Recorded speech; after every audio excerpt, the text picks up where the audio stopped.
الحمد للہ وکفی والصلاة والسلام علی عبادہ الذین اصطفی۔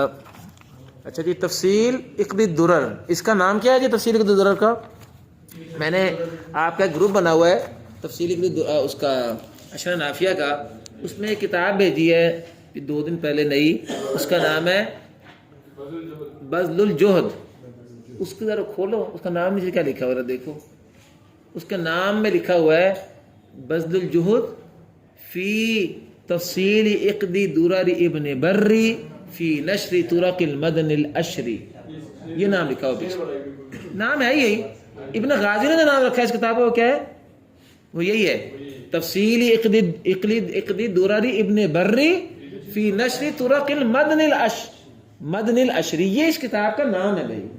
یہ ابن غازی نے کتاب کا نام تو یہ رکھا ہے، ابن غازی نے تو باہر کا کچھ چیز لکھی نہیں، اس نے یہ نام رکھا ہے اور یہی اس کا اصل نام ہے۔ باقی مختصر کر کے آپ کہتے ہیں جی ذرا جی وہ اصول حدیث کی کتاب تفسیر لے کے آؤ جی، تفسیر مراد کیا ہوتی ہے؟ تفسیر مصطلح الحدیث مموتہ حنبلی، تو آپ کہتے ہیں جی وہ لے کے آؤ، آپ کہتے ہیں جی تفصیل لے کے آئیں جی، تفصیل، کوئی کہتا ہے تفصیل العقد لے کے آؤ، کوئی کہتا ہے العقد لے کے آئیں، کوئی کہتا ہے تفصیل عقد الدرر لے کے آؤ، کوئی کہتا ہے تفصیل عقد الدرر لابن بری لے کے آؤ، حالانکہ اس کا جو اصل نام صاحب کتاب نے رکھا ہوا کیا ہے؟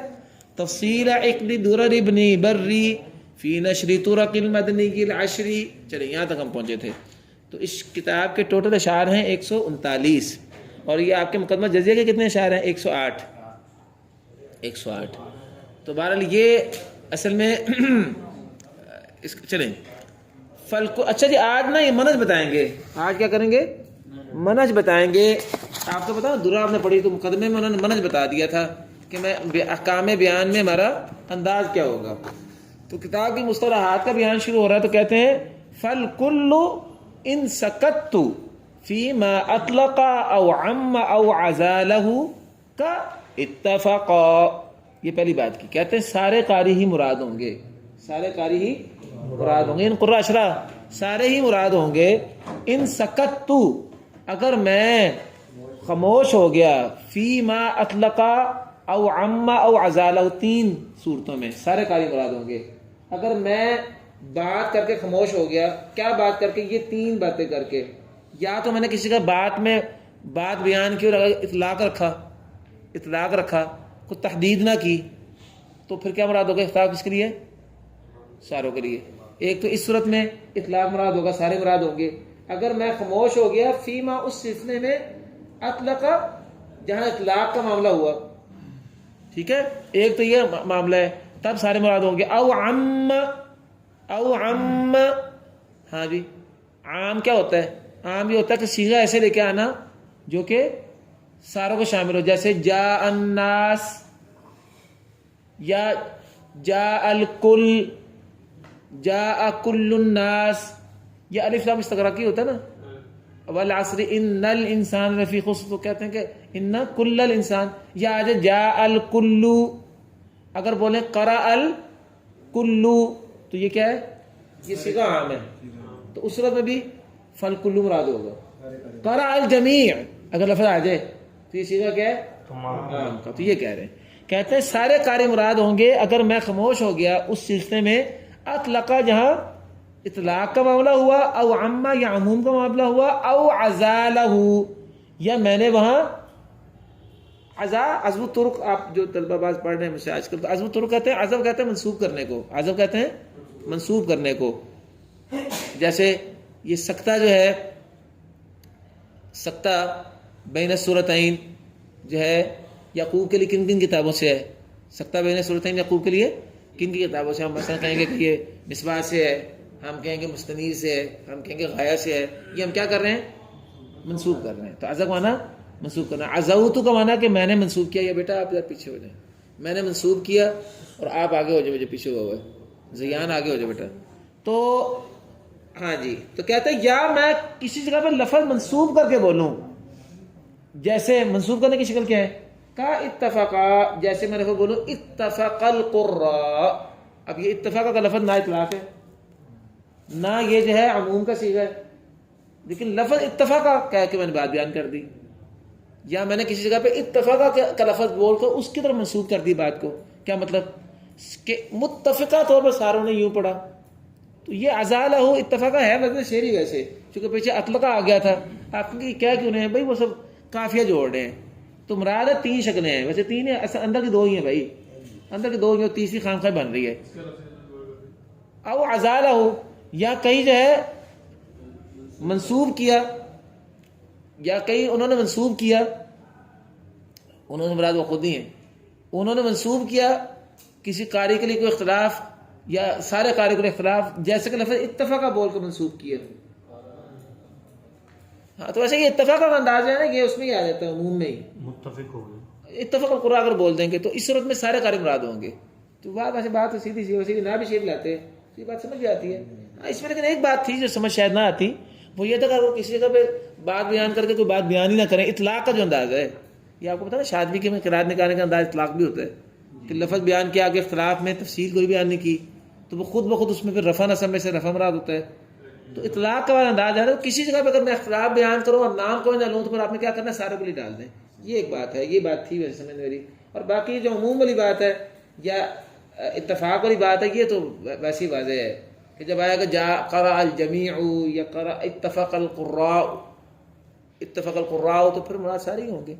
تو بہرحال ان 3 شکلوں میں سارے قاری مراد ہوں گے، ان 3 شکلوں میں سب قاری مراد ہوں گے. ٹھیک ہے جی.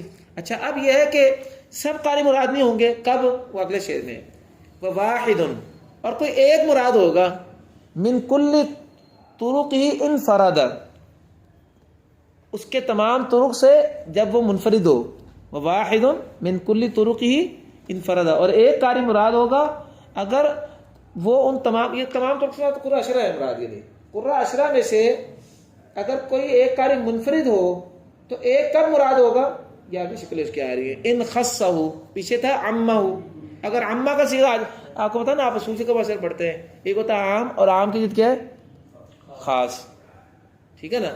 تو اگر عموم ہو تو پھر مراد کون ہوں گے، اور اگر عموم مراد نہ ہو بلکہ متعین کر کے آ جائے، جیسے زید آیا تو یہ کیا ہے، یہ خاص ہے. اور اگر سب آئے تو یہ کیا ہے، عام. تو سب مراد کب ہوں گے، جب عموم کا صیغہ ہو. اور کوئی ایک مراد ہوگا کب، ان خصہ ہو، اگر وہ اس کو خاص کر کے بیان کر رہے ہو.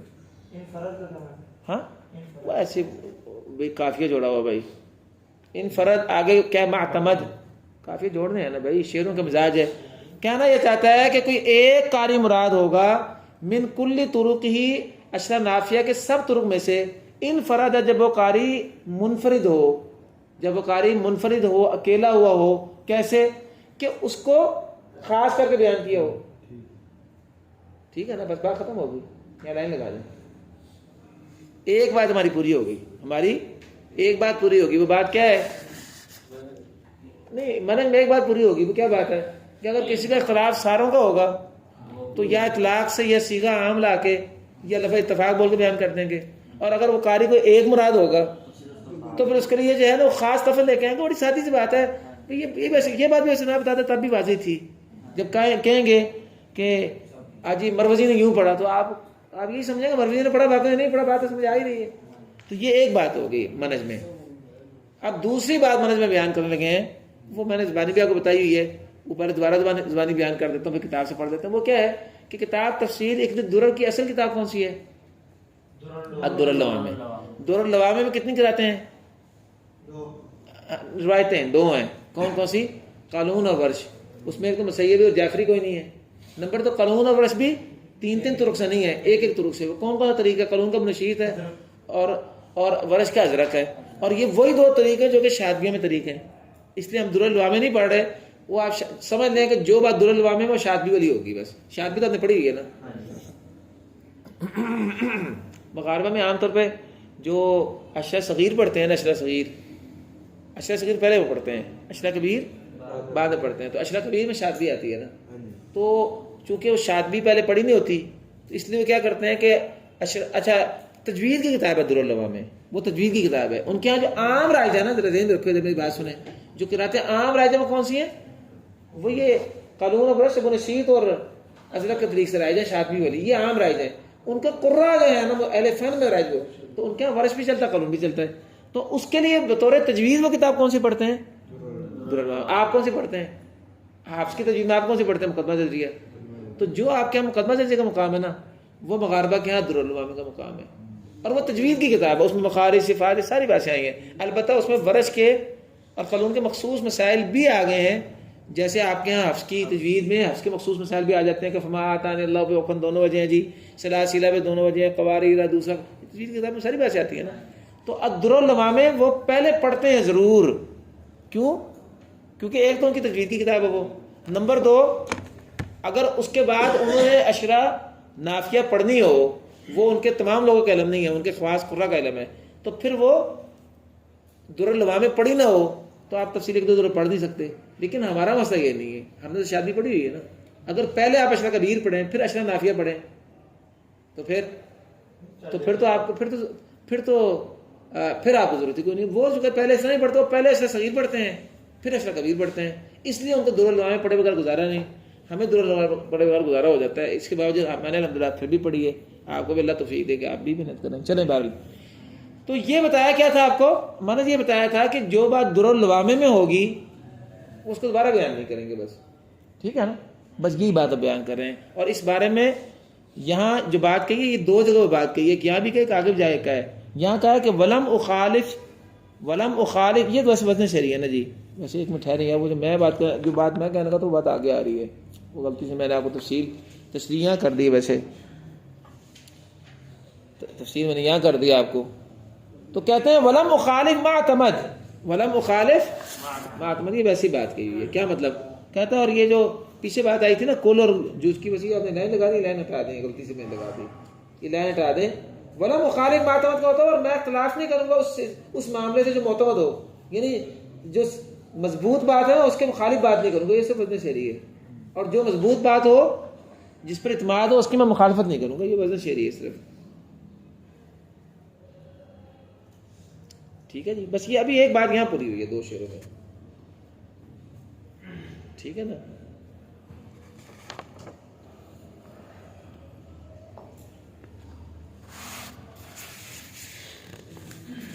یعنی مراد کیا ہے, یا مراد کیا ہے, ہاں یہ کہا مراد کا تھوڑا فرق ہے. یہ ما اعتمد ابن بری ہے, ابن بری ہے جی, یہ کہہ رہا ولم اخالف ما اعتمد ابن بری, یعنی ابن بری نے جو بات بیان کی ہے نا میں اس کا خلاف نہیں کروں گا. ابن بری نے جو بات بیان کی ہے اس کا خلاف بیان نہیں کروں گا. وہ کہہ رہے ہیں اس تک ڈال لیں آپ, چلو ٹھیک ہے. ولم اخالف ما اعتمد سے مراد ابن بری کو لیا ہوا ہے کہ ابن بری نے جو بات بیان کی درالعلوم میں اس کا خلاف نہیں کروں گا. چلو وہ مراد لیتے, ویسے لفظی معنی میں ایک معتمد بات جو بھی ہے اس کے خلاف نہیں کروں گا, وہ بھی مراد ہو سکتی ہے. چلو اچھا جی. وَإِنْ عَزَا لِوَاحِدٍ خِلَافًا, اب یہ دو شعر پھر اگلے اکٹھے ہیں. وَإِنْ عَزَا لِوَاحِدٍ خِلَافًا وَلَمْ تَجِدْ مِنِّي انْعِطَافًا وَإِنْ عَزَا لِوَاحِدٍ خِلَافًا, اور اگر میں نے کسی جگہ پہ منسوب کیا, اور اگر وَإِنْ عَزَا اگر منسوب ہوا کسی ایک قاری کے لیے خلاف, وَلَمْ تَجِدْ مِنِّي لَهُ انْعِطَافًا, اور آپ انعطاف ہونا انحراف, اگر ابن بری درالعلوم میں قانون یا ورث کے لیے کوئی اختلاف بیان کریں اور آپ میرے بیان میں کوئی انحراف یا تبدیلی نہ پائیں, اور اگر آپ میرے بیان میں کوئی انحراف یا تبدیلی نہ پائیں, سمجھ آ گیا ترجمہ. وَإِنْ عَزَا, اگر ابن بری بات ابن بری کی ہو رہی ہے, اگر وہ ابن بری کسی چیز کو منسوب کرے اختلاف میں کسی قاری کے لیے, وَلَمْ تَجِدْ مِنِّي لَهُ انْعِطَافًا, اور آپ میرے بیان میں اس کے متعلق کوئی تبدیلی نہ پائیں, کیونکہ وہ کہہ رہے ہیں نا پیچھے کہ میں تو ان پہ اعتماد کروں گا. تو اگر ابن بری ایک بات بیان کریں کسی قاری کے بارے میں خلاف کا, اور میں اس کے میں کوئی انحراف یا تبدیلی نہ کروں, تو اگلی بات میں آ رہا تھا, تو پھر آپ سمجھ لیجئے کہ وہ اختلاف ابو نشید مروزی یا ازرق سے خاص ہوگا. فخصہ بالمروزی والازرق, یہ جا کے جملہ پورا ہوا. یار جملہ پورا یہ ہے, کہتے ہیں وَإِنْ عَزَا لِوَاحِدٍ خِلَافًا وَلَمْ تَجِدْ مِنِّي لَهُ انْعِطَافًا فَخُصَّهُ بِالْمَرْوَزِ وَالْأَزْرَقِ. اگر جو ہے ابن بری منسوب کرے کسی قاری کے لیے اختلاف کو, اور آپ اس ابن بری منسوب کرے گا ورث کے لیے ازرق کا طریقی نا, اور قانون کے لیے ابو نشید کا طریقی, تو اگر ابن بری کسی قاری کے لیے ان دونوں میں سے کسی ایک کے لیے اختلاف بیان کریں, اور آپ میرے بیان میں ابن بری کے بعد میں کوئی اضافہ یا تبدیلی نہ پائیں تو اس صورت میں آپ اس اختلاف کو منسوخ کسی کو کرتے ہیں؟ چونکہ میں بیان ہی نہیں کروں گا نا، میں خاموش ہوں، تو آپ اس اختلاف کو پھر خود بخود ازرق سے خاص سمجھیں یا ازرق مروزی سے خاص سمجھیں، مروزی قانون کا اور ازرق ورش کا. باقی ورش کو اس نے مؤخر کر دیا، وہ اس نے شریک کر دیا، ورنہ ازرق ان کے یہاں مقدم ہے، مروزی ان کے یہاں مؤخر ہے. ٹھیک ہے جی، چلے.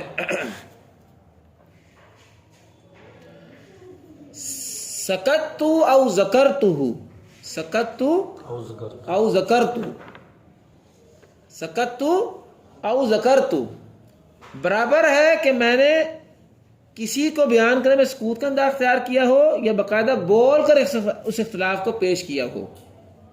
برابر ہے کہ میں نے سکوت کے انداز میں یہ معاملہ کیا ہو، اگر سکوت کیا ہو تب بھی آپ اس کو خاص کر دیں ازرق یا مروزی سے، چونکہ اصل کتاب وہ ہے نا.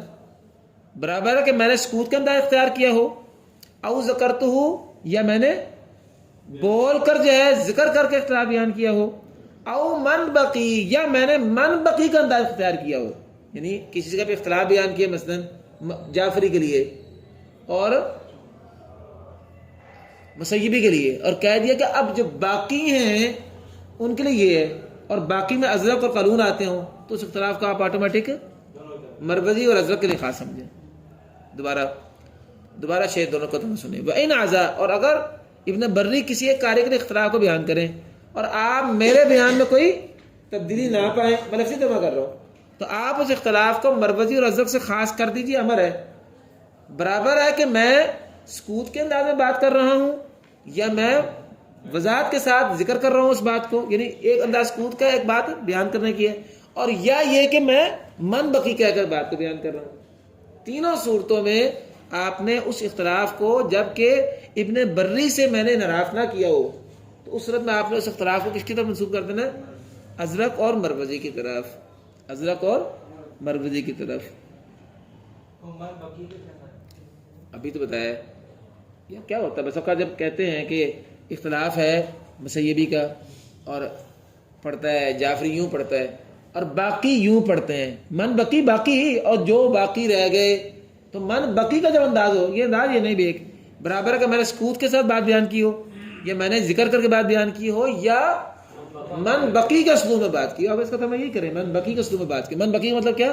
اور جو باقی رہ گئے ہیں، تب باقی رہ لفظ باقی ہو یا باقین ہو یا الباقی ہو، جو بھی لفظ ہو، تو ان تینوں شکلوں میں اگر ابن بری کا جو اختلاف ہے اس نے بیان کیا ہو اور آپ دیکھیں میرے بیان میں اس سے اختلاف نہیں ہے، تو اب آپ نے آٹومیٹک اس اختلاف کو ورش اور ورش کے طریقے ازرق سے خاص کرنا ہے، اور قانون اور قانون کے لیے ابن اشی سے خاص کرنا ہے. باقی اس کی مزید وضاحت کیا ہے جب ہم پڑھیں گے نا کتاب عملاً.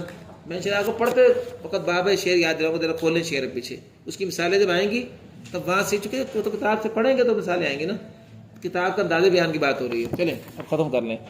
فَإِن فَهِمْتَ وَجْهَ تَفْصِيلِ الذَّهْبِ، فَإِن فَهِمْتَ وَجْهَ تَفْصِيلِ الذَّهْبِ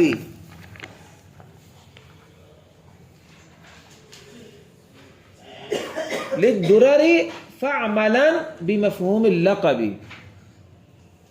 مفہوم لقب کیا ہوتا ہے؟ مفہوم لقب کیا مراد ہوتا ہے؟ یاد ہے اصول فقہ میں مفہوم کی کئی قسمیں ہیں. مفہوم مخالف کی ہے قسم، مفہوم عدد، مفہوم صفت، مفہوم لقب. یہ اصول فقہ چوتھی کلاس میں پڑھ چکے ہیں. مفہوم عدد، عدد کے ساتھ کسی چیز کی جن سے مخالف بیان آپ کریں، جیسے آپ کہنا 2 آئے تو اس کی ضد کیا ہوگی؟ 3 یا 4 نہیں آئے. جب آپ کے مفہوم صفت ہی ہوتا ہے جب آپ کسی کا صفت بیان کریں، جیسے جاءکم الرجل جمیل، تو اس کا مطلب کیا ہوا؟ بد صورت نہیں آیا، یہ صفت کی ضد لی نا. اس طرح جو ہے نا مفہوم شرط ہوتا ہے اصولیوں کے ہاں. ان ساری قسموں میں تو مفہوم مخالف معتبر ہے اصولیوں کے ہاں. مفہوم لقب اس کو کہتے ہیں جو ویسے ہی ایک بات بیان کی ہو، جیسے فی البری صدقہ، فی البری صدقہ. اس کی مثالیں اصول فقہ میں دی ہوئی ہیں. گندم میں صدقہ ہے، اس کی ضد کیا ہے کہ باقی میں صدقہ نہیں ہے، نہیں ہے، تو یہ مفہوم لقب ہے.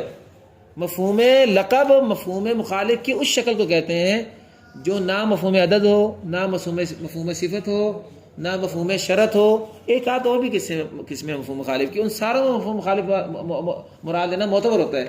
اب مفہوم لقب اس مفہوم کی قسم کو کہتے ہیں جس میں مفہوم مخالف مراد لینا معتبر نہیں ہے. مفہوم مخالف مفہوم لقب یعنی عام مفہوم لقب کا مطلب کیا ہے اس کو سمجھ لیں. عام طور پہ لقب کیا ہوتا ہے؟ کسی بندے کا وہ مشہور نام جس سے اس کو پکارا جائے وہ اس کا لقب ہوتا ہے نا. جیسے جی مدنی صاحب کو بلائیں جی، ہمارے یہاں مدنی صاحب والد صاحب مراد ہوتے تھے ادارے میں. حافظ صاحب آ گئے ہیں جی، حافظ مراد حافظ مولا صاحب. جی قاری صاحب جو ہیں وہ آئے ہوئے ہیں، جب یہاں ہوتے تھے تو قاری صاحب قاری صاحب ہوتے تھے. اب یہ ان کا مشہور نام ہے لقب. یہ جو عام کلاموں میں ہم باتیں کرتے ہیں نا، وہ زید آیا بھائی، زید آ گیا ہے، اب اس کی ضد نہیں ڈال دیں گے نا. اس کا مطلب یہ نہیں کہ زید آیا تو باقی نہیں آئے، وہ تو صرف زید کے بارے میں کہہ رہے ہیں کہ زید آیا ہے. یہ مفہوم لقب ہے. مفہوم لقب کا مطلب ہے کہ وہ زبان کے استعمالات جو عام طور پر آپ بولتے ہیں جن میں مقصود اس کے مخالف کا تذکرہ نہیں ہوتا، صرف خبر کے سامنے آپ بات بیان کی. اس کا مطلب یہ نہیں کہ ہر خبر کا اگر مفہوم مخالف لینا مراد شروع کر دیں تو پھر تو بڑی مصیبت پڑ جائے گی یار. سمجھ آئی بات کی؟ تو مفہوم مخالف کب معتبر ہوتا ہے؟ جب کوئی صفت ہو یا عدد ہو وہاں کوئی، یا شرط ہو. ایک آدھ قسم اور بھی میں نے کہا دیکھنا شروع میں نہیں آ رہی. اور مفہوم لقب مفہوم مخالف کی کون شکل ہے؟ جو عام طور پر کلام بولی جاتی ہے جس کے اندر مفہوم مخالف مراد نہیں ہوتا. جیسے فی البر صدقہ، گندم میں صدقہ ہے. اب اس کا مطلب قطعاً یہ نہیں کہ باقی چیزوں میں صدقہ نہیں ہے. یہ عام خبری کلام ہے. زید آیا، شاکر صاحب آئے ہیں، اس کا مطلب یہ نہیں کہ خالد صاحب نہیں آئے. شاکر صاحب کے آنے کا بیان جب کر رہے ہیں کہ شاکر صاحب آئے کہ نہیں آئے بتا دیو آئے ہیں، ان کے آنے کا مطلب یہ نہیں کہ باقی نہیں آئے. یہ مفہوم لقب ہے. اب حمزہ صاحب نے پڑھایا تھا، اس کا مطلب یہ نہیں کہ باقی صاحب نے نہیں پڑھایا تھا. وہ تو صرف اتنا بیان آپ کریں کہ میں نے پڑھایا تھا، میرے بارے میں یہ بتانا کہ انہوں نے پڑھایا تھا کہ نہیں پڑھایا تھا، اس کے لیے بھی تو خبر میں ایک بات بیان کریں گے نا. تو عام انداز ہمارے گفتگو میں کیا ہوتا ہے؟ اسی قسم کے عام خبروں کا ہوتا ہے، اور اس خبروں میں عام طور پر مفہوم مخالف معتبر نہیں ہوتا. ٹھیک ہے، اب آپ پڑھیں کرنا دو. یہ مفہوم لقب ہے. کہتے ہیں فَإِن فَهِمْتَ وَجْهَ تَفْصِيلِ الذَّهْبِ لِلدُّرَرِ، اگر آپ درر اللوامع کے حوالے سے ہمارے منہج و طریقوں کو سمجھ گئے ہیں، ہمارے منہج و طریقوں کو سمجھ گئے ہیں، تو اب اس کتاب کے بقیہ مفاہیم کے مطابق عمل کیجئے. بس یہ مقصود ہے. یعنی اس میں کوئی بات نہیں کی. کہتے ہیں اگر آپ ہمارا جو چلنے کا طریقہ ہے نا، ذہب ہمارا چلنے کا طریقہ، اگر آپ ہمارے چلنے کے طریقے کی تفصیل سمجھ گئے ہیں کہ اب ذہب لقب کے ساتھ وزن شیر جوڑی ہے، اگر آپ سمجھ گئے ہیں ہمارے چلنے کے طریقے کو درر کے حوالے سے، درر اللوامع کے حوالے سے، تو اب آپ عمل کیجئے بمفہوم لقب جو ہم بیانات لاتے ہیں. بیانات کا مطلب کیا؟ جو عام بیانات ہیں. مثلا کیا کہیں گے؟ ورث نے یوں پڑھا، مروزی نے یوں پڑھا. آپ نے بس اتنی لینی کہ باقی نے یوں نہیں پڑھا. جو عام مفہوم لقب کیا؟ مفہوم لقب کا کیا ہے؟ جو عام عبارات ہیں اس کے اندر مفہوم لقب معتبر نہیں ہوتا نا. تو کیا مطلب ہوا کہ اگر آپ الدرر کے حوالے سے ہمارے منہج و طریقے کو سمجھ گئے ہیں تو اب آپ اس کتاب کے بقیہ مفاہیم کے معاملے میں ہمارے عام بیانات پر عمل کیجیے. مفہوم لقب کا مطلب یہ ہے. واضح ہو گیا جی؟ چلو بس یہ آخری شعر ختم کریں. واللہ ارجو فی بلوغ منیتی، اور میں امید کرتا ہوں اللہ تعالیٰ سے، میرا رجوع اللہ کی طرف ہی ہے جو میری تمام تمناؤں کا منتہا ہے. منیا کہتے ہیں آرزو کو. میں اللہ سے امید کرتا ہوں جو میری آرزوؤں کا مرکز ہے، جس پر میری آرزویں پہنچتی ہیں، یعنی جس کے بعد میری آرزو پہنچنے کو کوئی جگہ نہیں ہے، جو میری تمام آرزوؤں کا مرکز ہے. بھی اعتصامی، اسی کو تھامنا ہے میرا. وعلیہ عمدتی، اور اسی پر میرا اعتماد ہے، عمدہ اعتماد سے. بات ہے. چلو وآخر دعوانا الحمدللہ رب العالمین. اعتماد عمدہ کس سے ہوتا ہے؟ اعتماد میں یہی لفظ ہے نا، عمدہ، اور اسی پر میرا اعتماد ہے.